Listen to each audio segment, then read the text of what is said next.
और जम्मू कश्मीर के बारामूला लोकसभा सीट के लिए नेशनल कॉन्फ्रेंस के उम्मीदवार उमर अब्दुल्ला ने नामांकन दाखिल कर दिया।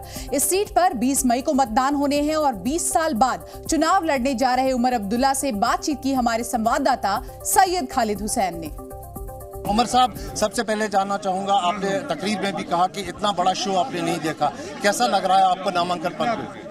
वर्करों में जोश बहुत है और मैं इनके जज्बातों की कदर करता हूँ।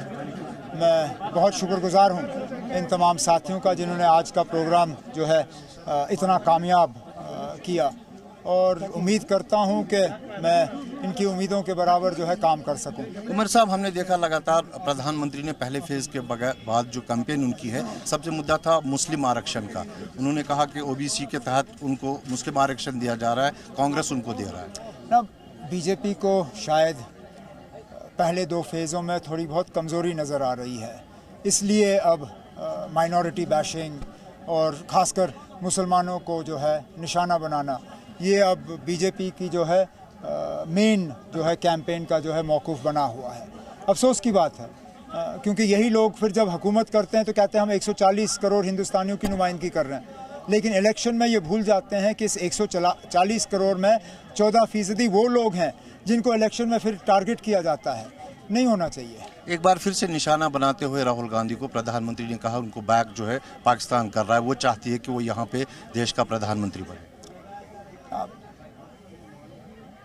जिस राहुल गांधी ने अपनी दादी को मुल्क के लिए कुर्बान किया, अपने वालिद को मुल्क के लिए कुर्बान किया, उस राहुल गांधी के खिलाफ चलिए आप और बहुत इल्ज़ाम लगा सकते हो, लेकिन कम से कम ये इल्ज़ाम नहीं। कांग्रेस ने और बिलखसूस कांग्रेस में गांधी परिवार ने कौन सी कमी रखी ना देशभक्ति की। आप और मैं, हमने इतनी कुर्बानियां नहीं दी जनाब जितनी उन्होंने दी। कम से कम उन कुर्बानियों का तो हमें जो है एहसास होना चाहिए। बाकी सियासी हमले जो हैं इलेक्शन में होते रहते हैं।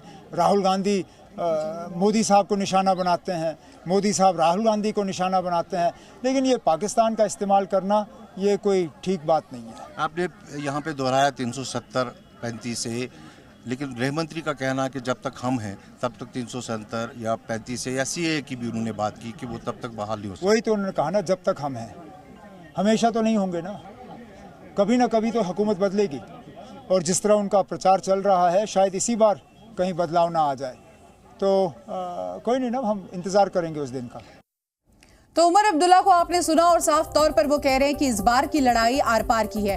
वैसे आपको बता दें कि जिस सीट से उन्होंने नामांकन भरा है, यानी कि बारामूला की सीट, वहां की लड़ाई आखिर खास क्यों हो जाती है? पीपल्स कॉन्फ्रेंस वर्सेस नेशनल कॉन्फ्रेंस यहां पर लड़ाई है और पीपल्स कॉन्फ्रेंस के सज्जाद गनी लोन यहां पर आप देखिए कि चुनावी मैदान में है। हालांकि वो पार्टी के अध्यक्ष भी हैं, साथ ही साथ नेशनल कॉन्फ्रेंस के उमर अब्दुल्ला जो कि एनसी के उपाध्यक्ष है और जम्मू कश्मीर के पूर्व सीएम भी रह चुके हैं। तो ऐसे में ये दोनों ही कद्दावर नेता हैं और किस तरह से जम्मू कश्मीर में अपनी एक अलग पैठ रखते हैं।